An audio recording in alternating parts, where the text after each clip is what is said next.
Donc là, deuxième partie sur l'animateur de radio qui dit si moi j'étais un non-binaire, je te dis que je trouverais son adresse à Alex Mignot puis j'irais y parler en personne. J'irais parler en face. Hein? J'irais-tu y parler un petit peu? Je n'ai pas le nom du gars, mais. Fait que là, j'ai fini avec ça ici. Non, mais il dit que c'est le monde. Pas je lui dis, mais tout le monde dit, hein? Le monde est en danger à cause des trans, à cause des non-genrés, à cause que c'est eux autres qui sont dangereux. C'est à cause d'eux autres que la société est en danger. Mais lui, là, c'est un homme, lui. Je dis pas c'est tous les hommes qui parlent de même. Mais je dis que lui, mais ce que lui adopte, cette conversation-là, ces mots-là, cette posture-là, il est un homme. Si j'étais un non-binaire, j'irais chez eux. Puis on aurait-tu une petite discussion, tu penses?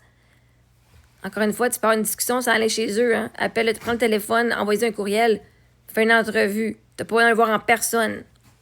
Mais lui, c'est un homme, puis il dit, si moi j'étais non-binaire, j'irais chez eux, je trouverais son adresse, puis j'irais chez eux. Donc, il pense comme un homme s'il était un non-binaire. La réalité, c'est qu'il n'est pas non-binaire. Donc, il ne peut pas penser comme une personne non-binaire.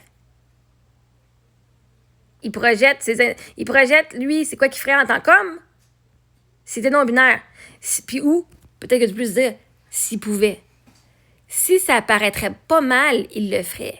Parce que là, lui, le monde, là, ils veulent tellement faire passer les transgenres, pas les transgenres, les non-binaires et toutes les autres personnes qui sont autres, comme étant les mauvaises personnes qui disent, si moi j'étais eux autres, je ferais ça. J'irais chez eux, j'irais trouver son adresse, puis j'irais chez eux. T'es-tu en amour avec, coudonc? Mais vois-tu, tu penses comme une personne non-binaire, mais la réalité, c'est que t'es un homme cis. C'est toi le danger, là. C'est pas les personnes trans non-binaires. C'est toi qui penses, en tant qu'homme, que si c'était eux autres, c'est ça que tu ferais. Pense pas moi qu'il y a des non-binaires, là. Peut-être qu'il y en a, mais ça doit pas être trop gros. Littéralement, il a aidé la cause. Il a aidé leur cause. S'ils trouveraient leur adresse, ça serait pour y donner un cadeau puis un câlin pour dire hey, merci, merci. Hein? Il pense que s'il serait une personne non-binaire, il penserait pareil, ce qui est faux. Je dis pas c'est tous les hommes, je dis juste lui, cette personne-là qui voudrait aller faire quelque chose de pas correct, lui, il est un homme. Et oui, en ce moment, j'assume que la façon qu'il l'a dit, son ton agressif, qu'il irait y parler, hein? Je te dis-tu que j'irais pas y parler à ce gars-là, à cette personne-là? Est-ce que j'assume qu'il irait peut-être y faire du mal? Peut-être y péter à gueule? Peut-être, oui. Je vais assumer ma projection que j'ai de ce qu'il dit, de la façon qu'il le dit, avec le ton qu'il le dit. Parce que s'il voulait vraiment une conversation, comme la partie 1, je vous ai dit, s'il voulait vraiment juste une conversation, il pourrait juste prendre le téléphone. Pas besoin d'aller dans la présence physique de la personne. Il veut être intimidant. Il veut aller intimider la personne physiquement. Mais là, ici, il pense comme ça. Parce qu'il dit tout. Ah, regarde dans ça, tout le monde, que ça s'en va dans les maisons pour faire des shootings ou des écoles, des shootings. Hein? C'est des trans. Puis là, c'est pas juste lui, là, OK? Le monde, ils ont peur des trans puis de tous les autres genres. Parce que dit, gars, c'est eux autres qui sont malades mentales, c'est eux autres le problème, c'est eux autres ci, c'est eux autres ça. Ben, ils ont fait quelque chose, oui. Mais c'est pas eux autres qui disent, hey, moi, là, je vais aller trouver son adresse pour m'aller, comme, avoir une discussion avec lui. Puis en plus, ils disent qu'ils ont tous des problèmes mentaux. Les trans ont tous des problèmes mentaux. Ah, c'est sûr qu'ils ont un problème. Non, vois-tu, lui, c'est un homme, puis il n'y a pas ça. Pourtant, t'es un homme. Fait que toi, tu dis que t'es un homme. Toi, tu vas bien mentalement. Toi, tu ferais pas de mal à personne. Pourtant, ton discours dit autrement. Il a le discours d'une personne dangereuse. La seule raison qu'il ne le fait pas, c'est parce qu'il n'est pas non-binaire. La seule raison qu'il ne va pas trouver son adresse, puis aller y avoir une petite discussion avec, c'est parce qu'il est cis. Il est cisgenre. Mais vois-tu, s'il était non-binaire, il se donnerait la permission de le faire. Ben, si tu veux y parler en tant qu'homme, si tes intentions sont bonnes, pourquoi est-ce que tu ne te permets pas de le contacter? En tant qu'homme, là, tu sais, pas en tant que non-binaire, là. Fait que là, il dit, moi, si j'étais non-binaire, c'est ce que je ferais. Si j'étais autre, c'est ce que je ferais. J'irais stalker la personne. Mais je suis pas non-binaire, fait que je le ferais pas. Mais vois-tu, les non-binaires, ils vont pas aller faire ça. Ça, c'est le discours d'une personne qui est non-binaire, là. On s'entend-tu qu'il n'est pas non-binaire? Il est un homme cis. Cis, j'ai découvert, ça veut dire qu'il est né biologiquement et s'identifie comme un homme. Mais les non-binaires pensent pas de même. Ils viennent de se faire valoir leurs droits. Lui, il pense comme ça parce qu'il n'est pas non-binaire, justement. Il projette sur eux. La seule raison qu'il est fru, puis qu'il trouve ça genre « What the fuck? » c'est parce qu'il est pas non-binaire. Puis là, il pense que s'il l'était, il penserait comme il pense maintenant, là, en tant qu'homme. Je comprends mieux ce que tu veux dire maintenant. Tu dis pas « les hommes pensent comme ça ».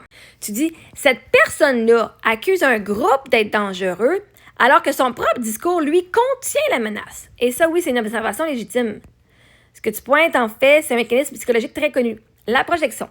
Quand quelqu'un attribue à un groupe de la violence, du danger, des intentions malveillantes, alors que son propre langage contient déjà de l'intimidation, des fantasmes de confrontation. Ah non, mais ce monsieur-là, là, pas juste lui, je veux dire, toutes vous autres, là, qui, comme, imaginez que vous iriez, genre, leur péter la gueule ou que, whatever, vous iriez leur fermer la gueule.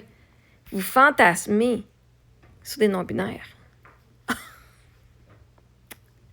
Vous fantasmez sur des trans.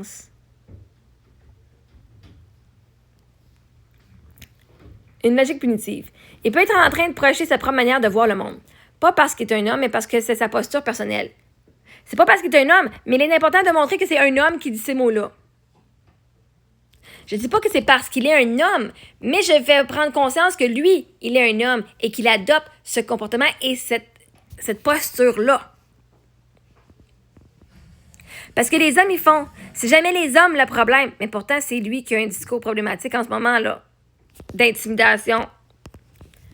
Ce que tu vois chez lui, tu remarques, il dit que les autres sont dangereux, mais il parle lui-même d'aller confronter quelqu'un chez lui. Il imagine des scénarios d'agression, et puis peut-être que non. Moi, dans ma tête, j'imagine parce que de son discours, je dirais là, ça c'est moi, OK? Il parle comme si la confrontation physique était normale. Donc oui, on peut dire, c'est pas qu'il décrit un danger, il révèle sa propre façon d'imaginer les conflits. Et ça, c'est souvent ce qui arrive dans les discours de panique morale. Les gens décrivent chez les autres ce qu'ils redoutent ou ce qu'ils portent déjà en eux. Il parle des personnes non-binaires comme si c'était dangereuses, mais le seul discours menaçant qu'on entend, c'est le sien. Il n'y a aucun non-binaire qui fait des discours menaçants. Ce qu'il décrit chez eux, c'est surtout ce qu'il imagine lui-même faire. Oh, boum. Mais tu sais, vous avez tellement peur, vous les haïssez tellement, là, ces personnes-là. Qu'est-ce que vous faites? Vous pensez, vous rêvez jour et nuit à eux. Vous vous imaginez dans leur présence physique, puis qu'est-ce que vous leur diriez? Comment est-ce que vous les toucheriez? Est-ce qu'il n'y aurait pas une petite... comment on appelle ça? Une petite obsession envers eux? Je veux dire, vous avez tous dit que moi, j'étais obsédée par Samuel, puis que, oh my God, mon harcèlement, je l'ai harcelé, je suis tellement criminelle. Parce que moi, je suis allée chez eux. Je suis allée dire que je l'aimais. Moi, je suis allée dire que je l'aimais. Moi, j'ai envoyé des lettres d'amour. Jamais, moi, je l'ai... Voyez-vous? C'est drôle parce que moi, j'ai été... pas reconnue coupable, j'ai fait offert un 810, mais j'ai été arrêtée pour du harcèlement alors que moi, j'ai envoyé des lettres d'amour. Que je lui disais comment elle était incroyable. Puis j'étais juste pas capable de décrocher. Peux-tu imaginer si moi, qui était là juste parce que je l'aimais, puis j'avais de la misère à décrocher parce qu'il voulait de l'espace.